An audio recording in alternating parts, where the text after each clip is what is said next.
John Cena was a guest on the Howard Stern Show Wednesday to promote his new movie, Ricky Stenicki, and he was asked about the Vince McMahon lawsuit. And Howard is one of the best at getting people to open up in these interviews and talk about things they might not otherwise talk about.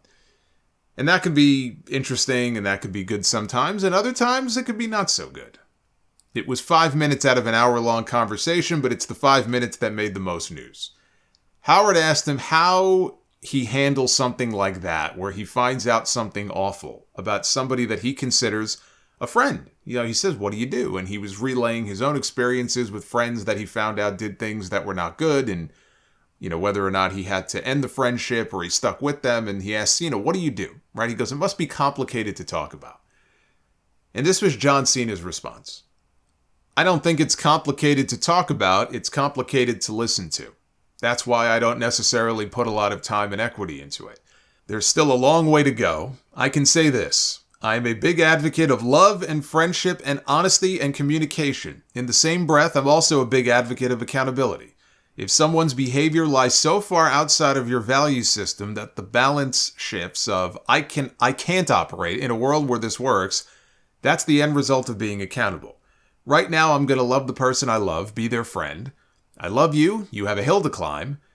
There is the saying of, you don't know who your friends are until shit hits the fan, or, well, that's a bad expression there, or your back is against the wall. That doesn't make any of what's going on any easier to swallow. Just telling someone you love them, it's a hill to climb, and we'll see what happens. That's that. It sounds so cliche, but it has to be one day at a time. I've openly said I love the guy. I have a great relationship with the guy, and that's that. It's largely my construct of operating with honesty and communication. Those are strong leads to handling any problem or achievement. The whole thing is super unfortunate, and it sucks. It deals with an individual I love and an entity I love. I want everybody to have the experience that I have. Not only do I tell a friend that I love them, but I switch to the entity and say, how can I help? This word salad is brought to you by ChatGPT. The difference between Cena's response and what Randy Orton told Sports Illustrated, and even the New York Post, for example, is that Randy Orton actually sounded like a conflicted human being who does not want to believe these awful things that he is reading, while acknowledging how sick and disgusting and twisted it all is, and that it breaks his heart. I can understand that. And I think that's a rational response, the way that he articulated it. With John Cena, you could copy word for word what he said there, and you could apply it to almost any situation. It is so generic. I mean, you could apply it to a friend with a drug problem, or you could apply it to a friend who got popped for a DUI. The man is accused of rape and sex trafficking. Saying that he has a hill to climb makes it sound like he's battling a terminal illness.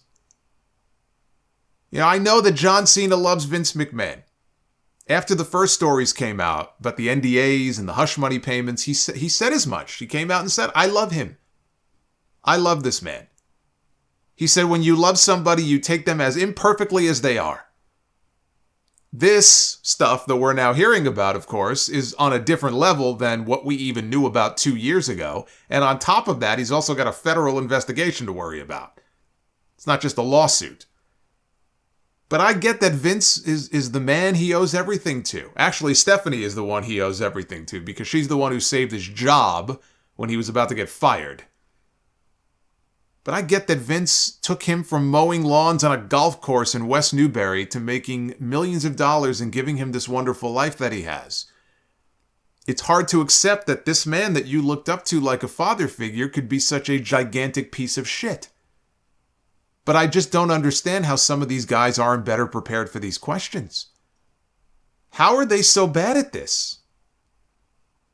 Now, it's his opinion, and if he wants to express that opinion publicly, then that's his right.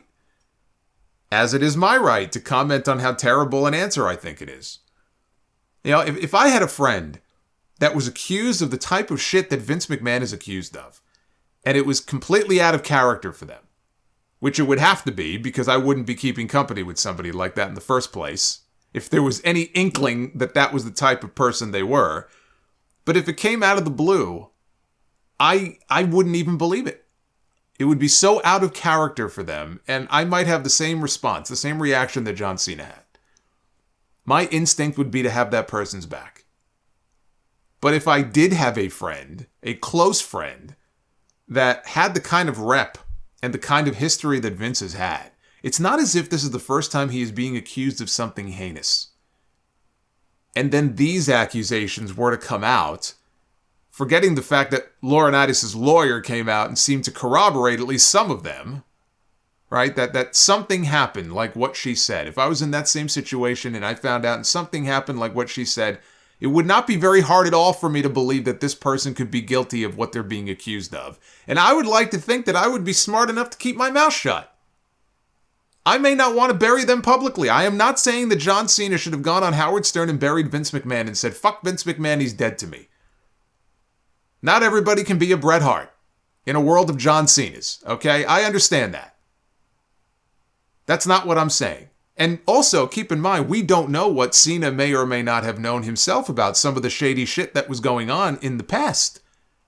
I'm not saying that he did, but maybe that's also coloring some of their responses. And they're like, boy, it was the things that were going on in that locker room back in the mid-2000s. And there have been stories over the years. I'm sure there was a lot of shit going on back then when Laurinaitis was the head of talent relations. So how much is that factoring into a person's response when they publicly comment on this? Because there was nobody in that company bigger in the pecking order talent-wise than John Cena. So we don't know what he knew or didn't know at that time. Someone like Randy Orton doesn't exactly have a squeaky clean past himself. But I would probably keep my answer short and sweet and leave it at that instead of focusing on how good this person was to me. Well, they were good to me. The other thing about some of these top guys that have worked for Vince, you hear them talk about how he was like a father figure to them. These people would take a bullet for this guy. Randy Orton talks about how Vince McMahon took a chance on him and kept giving him opportunities even when he didn't have to, because Randy Orton was constantly fucking up back then, and he admits it. Like when I listen to Orton in interviews now, he sounds like a very introspective person who has matured and who has changed and openly acknowledges what a douchebag he was and all the stupid things that he did. I think they have a biography on A&E for him running. It might be tonight, actually. They might be starting out with his. And apparently there's even more in there about his dishonorable discharge from the military and stuff that we've never heard before. So like he's someone who has been very open about that. But he talks about how he got all these opportunities, right? You could even get into the stuff with the wellness testing, and I've talked about that before, where they changed the rules, literally changed the rules of their own wellness policy. Otherwise, Orton would have been terminated from the company a lot earlier. But he's talking about all these opportunities that Vince gave me that he didn't have to. He didn't give you those opportunities because he loved you like a son. He kept bringing you back and giving you opportunities because he wanted to keep making money with you. You were a draw. You were one of his top stars. You were a meal ticket for him. He wasn't having you over for fucking Christmas dinner and Thanksgiving dinner. If he didn't think that he could make money with you and you couldn't make the company any money, he would have cut bait and dropped you like fucking Wes Welker dropped that pass in the Super Bowl when the Giants beat the Patriots. Cena also joined OnlyFans this week. What a transition.